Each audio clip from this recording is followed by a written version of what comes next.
सभी को प्रणाम करते हुए, आदरणीय गुप्ता जी को नमस्कार करते हुए, आप मेरे भी गुरु हैं। आपके कहने के अनुसार इसमें मैंने कुछ मंथन किया है तो उसी पर बोलती हूँ। मानस में सीता, रामचरितमानस में सीता के लिए दो पंक्तियां कहूंगी। राम के संग सीता ही नारी, राम से भी सीता है भारी। मानस में सीता के दो रूप हैं। पहला लौकिक रूप है और दूसरा अलौकिक रूप है। पहले हम लौकिक रूप की चर्चा करेंगे, फिर उनके अद्भुत नाम और अलौकिक रूप पर बात करेंगे। रामायण में सीता एक ऐसा चरित्र है जो कोमल है, अद्भुत है। समस्त वैभव भोग विलास होते हुए भी हमेशा जीवन में संघर्षों और कठिनाइयों से जूझती रही। वाल्मीकि रामायण में सीता के मात्र स्वरूप का वर्णन है, जबकि तुलसी मानस में सीता जी स्नेही पुत्री, आदर्श राजकुमारी, ममतामयी बड़ी बहन, पतिव्रता पत्नी के स्वरूप में हमारे समक्ष हैं। बाल्यकाल में जब वे शिव जी का धनुष हटाकर दूसरी जगह रख देती हैं, तब वे शक्तिशाली किशोरी का आभास देती हैं। जैसा कि आज के लेखक आमिश लिखते हैं कि वे मिथिला की बहुत बड़ी योद्धा थी, जो बाद में मिथिला की प्रधानमंत्री भी बनी। उपवन में पहली बार जब वे राम लक्ष्मण को देखती हैं तो राम उन्हें अच्छे लगते हैं। वे राम के ध्यान में पलकें बंद कर लेती हैं, किंतु नारी सुलभ संकोचवश सखियों से कुछ नहीं कहती, वरन पिता जनक की कठोर शर्त के स्मरण मात्र से ही भयभीत हो जाती हैं, जो उनके सुकोमल किशोरी और मर्यादा व संस्कारों से आबद्ध नारी की छवि प्रकट करते हैं। अपने मनोरथ को पूर्ण करने के लिए वे गौरी पूजन करती हैं। मोर मनोरथ जानहुनी के, बसहु सदा उर्पुर सब ही के। सामान्यतः लोक संस्कृति में भी किशोरियां अपने अभीष्ट वर्ग के लिए संकोचवश जब अपने घर वालों से कुछ नहीं कह पाती हैं, तो वे देवी देवताओं से ही अभीष्ट वर्ग की मनौतियां करती हैं। सुंदरकांड के 8वें दोहे से सीता जी की असहाय छवि स्पष्ट होनी आरंभ होती है। परम दुखी भा पवन सुत, देख जानकी दीन। यहाँ पर सीता जी अशोक वाटिका में पति वियोग की स्थिति में है, लेकिन दुख के समय में भी उनका ध्यान पति श्री राम के चरणों में लीन है, जो उनके अद्भुत आत्मबल और अद्वितीय पति धर्म को उजागर करता है। लंकापति रावण अनेकों प्रलोभन देकर साम दाम दंड द्वारा उन्हें डराने और कमजोर करने की कोशिश करता है, लेकिन सीता जी निडर, साहसी और पतिव्रता नारी के रूप में अत्यंत ओजस्वी भाषा में रावण को समझा देती हैं। सुन दसमुख खद्योत प्रकाशा, कबहू की नलनी करई विकासा। इसके बाद भी वो कहती हैं, असमन समझ कहत जानकी, खल सुधि नहीं रघुवीर बानी की। वे तिनके की ओर से ही अपनी बात, अपना दृढ़ निश्चय रावण को समझाती हैं। यहाँ पर तिनका प्रतीक है नारी सुलभ संस्कारों का, नारी के नेत्रों की दृष्टि मर्यादा का, जिसमें नारी अनैतिक विचारों वाले व्यक्ति का मुंह देखना भी नहीं चाहती है, मुंह देखना पाप समझती है। यहाँ तक कि वे त्रिजटा राक्षसी से अपने लिए चिता बनाने की अनुनय विनय करती हैं, क्योंकि सर्वथा असहाय अवस्था में सामान्य नारी के मन में भी ऐसे ही विचार आते हैं। इसी प्रकार अतिशय निराशा और घनघोर पीड़ा में जब वे हनुमान जी द्वारा गिराई गई राम नाम की अंगूठी देखती हैं, तब वे हर्षित होती हैं, लेकिन शंकाओं के साथ। वे सोचती है किसी ने माया से या छल से तो ऐसी अंगूठी नहीं बना ली, जीती को सके अजय रघुराई, माया ते असी रच न जाई। तब वो कहती हैं कि राजा राम की नकल कोई ऐसी माया पैदा नहीं हुई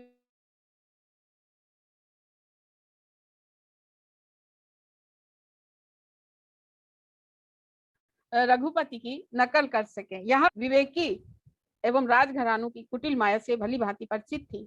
अशोक वृक्ष पर हनुमान जी राम कथा गाते हैं, तब भी सीता जी सरलता से विश्वास नहीं करती। जय श्रवणा मत कथा सुनाई, कहीं सुप्रगट होत किन भाई। क्या यानी राम कथा कहने वाला मेरे सम्मुख क्यों नहीं आता है।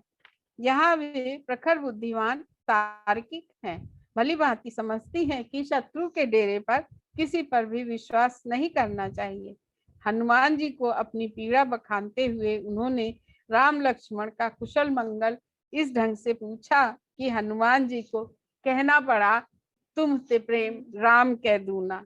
इसी कथन से वे राम के हृदय में अपने प्रति प्रेम का प्रमाण प्राप्त करके आश्वस्त हो जाती हैं। हनुमान जी के वचनों से संतुष्ट होकर सीता उन्हें अनेकों आशीर्वाद देती है। लंका दहन के बाद हनुमान जी सीता जी से राम को देने के लिए प्रतीक चिन्ह मांगते हैं।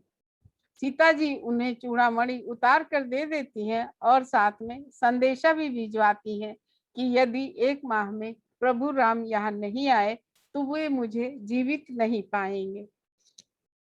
हनुमान जी के साथ सीता जी का समस्त वार्तालाप पति वियोग में उनके हृदय की पीड़ा को समस्त वार्तालाप से पति वियोग में उनके हृदय की जो पीड़ा अभिव्यक्ति होती है, उसमें जनकपुरी की राजकुमारी, अयोध्या की कुलवधु की तेजस्विता और एक सुशील सौम्य पतिव्रता नारी की ओजस्विता दे दीप्यमान है। सुंदर कांड के 60 दोहों में 31वें दोहे तक सीता की अनेकों नारी सुलभ विशिष्टताओं के प्रमाण मिलते हैं।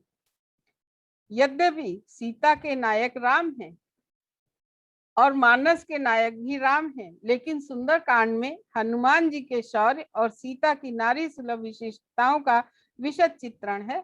इसी कारण इस अध्याय को सुंदर कांड का नाम दिया गया, क्योंकि माता सीता, दुर्गा, लक्ष्मी, पार्वती तीनों एक साथ हैं और हनुमान जी शिव, रुद्र और विष्णु एक साथ हैं। अब हम रामायण में अलौकिक सीता की चर्चा करते हैं।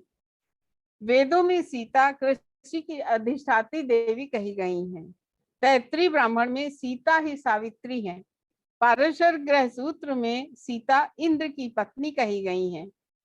सीता एक यौगिक शब्द भी है जिसका स्त्रियां हाथ में गोदना गुदाती हैं। कर्पूरवल्ली नाम की लता को भी सीता कहते हैं।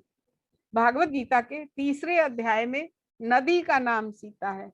आकाश गंगा की 4 धाराओं में जो एक धारा मेरु पर्वत पर गिरती है उसे भी सीता कहते हैं। सीता से तात्पर्य है, सीता से आवाज आ रही है, आवाज आ रही है। सीता से तात्पर्य है सत्य। सत्य यानी समस्त अच्छाइयों का, धर्म का, शक्ति का सम्मिश्रण का निचोड़। जैसे ऋग्वेद में दुर्गा सप्तशती में देवताओं का तेज पुंज एकत्रित हुआ और उससे दिव्य कन्या दुर्गा का अवतरण हुआ। देवी दुर्गा ने शुंभ निशुंभ के संपूर्ण राक्षस कुल का संहार किया। ठीक वैसे ही विष्णु पुराण के अनुसार अनेक ऋषि मुनियों के तप तेज के सत से निर्मित कन्या को राजा जनक और उनके पुरोहित शतानंद ने सीता नाम दिया। माता सीता ने अनेकों राक्षसों और रावण और उसके वंश का संहार राम से करवाया, क्योंकि वे स्वयं राम में निहित थी।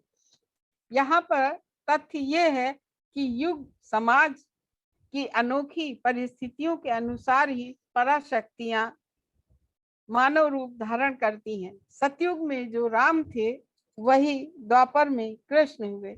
इसी तरह वैदिक युग की दुर्गा भी सतयुग में जानकी माता सीता के रूप में सामान्य नारी की तरह अवतरित हुई और नारायणी की तरह संसार से समस्त बुराइयों का नाश और दुष्ट राक्षसों का संहार स्वयं न करके प्रभु राम से कराती हैं, क्योंकि यही उस समय की आवश्यकता थी। यदि राम मर्यादा पुरुषोत्तम थे तो सीता भी नारी मर्यादा की पराकाष्ठा हासिल करती हैं। सीता ने विपत्ति के असह्य पलों में भी दैवित्व प्रकट नहीं होने दिया। सीता जनक की पुत्री थी और राजा जनक जी विदेह थे, इसी कारण उन्हें वैदेही जानकी भी कहते हैं। वाल्मीकि रामायण के एक श्लोक, मम भर्ता महातेजा वैसा पंचविंश का अष्टादश ही वर्षाणी मम जन्मनि गण्यते। इसके अनुसार सीता जी राम से 7 वर्ष छोटी थी, किंतु वे राम की शक्ति थी, उनके जीवन का आधार थी। सीता हरण के उपरांत राम का करुण विलाप और लंका से लौटकर हनुमान जी जब उन्हें सीता माता का चूड़ामणि देते हैं तो वे उसे गले हृदय से लगाते हैं और उनके नेत्र अश्रुपूरित हो जाते हैं, इसका प्रमाण है। मास दिवस महु नाथ न आवा तो पुनि मोहि जियत न पावा कहकर जब सीता जी राम के लिए संदेशा भेजती हैं, उसी पल शक्तिमय सीता जी का अप्रत्यक्ष निर्णय साक्षात शिव यानी हनुमान जी एवं विष्णु यानी राम को मिल जाता है कि समस्त राक्षस कुल का अंत 1 मास में निश्चित है। यहाँ पर निर्णय शक्ति का है और उसे क्रियान्वित करेंगे शक्ति के केंद्र और नियंता श्री राम। सीता शक्ति है एवं राम ब्रह्म है और शक्ति का केंद्रीकरण परब्रह्म है। अब यदि हम इसे लौकिक रूप में समझें तो प्रत्येक पुरुष की सफलता के पीछे किसी नारी का योगदान होता है। इस दृष्टिकोण से भी देखिए तो राम को पूजनीय बनाने में, पुरुषोत्तम बनाने में सीता का अति महत्वपूर्ण योगदान है। राम की लीलाओं में कुछ लोग कहीं कहीं त्रुटियां ढूंढ लेते हैं, लेकिन सीता निर्विवाद निष्पक्ष आदर्श की पराकाष्ठा के सिंहासन पर विराजती हैं। सीता ने स्वयं अनेकों त्याग बलिदान देकर प्रभु राम को नर से नारायण बना दिया और स्वयं त्याग व तप के सर्वोच्च सिंहासन पर पहुंचकर स्वयं को नारायणी सिद्ध कर दिया। आवाज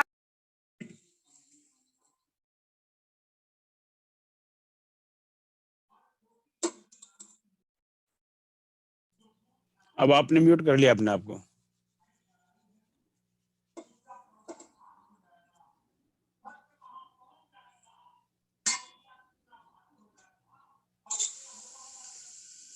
म्यूट पर है आप, म्यूट पर है। अब 2 बार मत, 1 बार ही करिए उसको।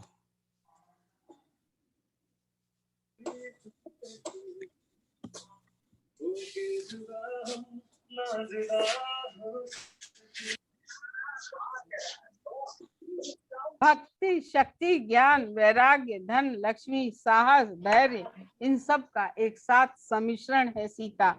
यही कारण है कि जब सामान्य नारी के जीवन में कोई समस्या आती है तब वो सीता की ओर देखती है, उन्हीं का स्मरण करती है और उन्हीं का अनुसरण करती है। सीता, जानकी, वैदेही, मिथिला भारतीय नारी का आदर्श है, क्योंकि वे अति सामान्य होकर भी अद्भुत, दैवी और पूजनीय है। वाल्मीकि रामायण, तुलसी मानस, कंबक रामायण सभी महाग्रंथों में सीता ही आधार है। सीता मानस की आत्मा है, प्राण है और सशक्त आधार है। जिस तरह सीता जी राम के लिए आवश्यक थी और उनकी अनुपस्थिति में प्रभु राम ने सीता की स्वर्ण प्रतिमा को महत्व दिया, उसी प्रकार तुलसी मानस व प्रत्येक रामायण सीता के बिना अधूरा है। इस महाग्रंथ की विराट उपयोगिता सिर्फ सीता और सिया रानी से है। जय सिया राम।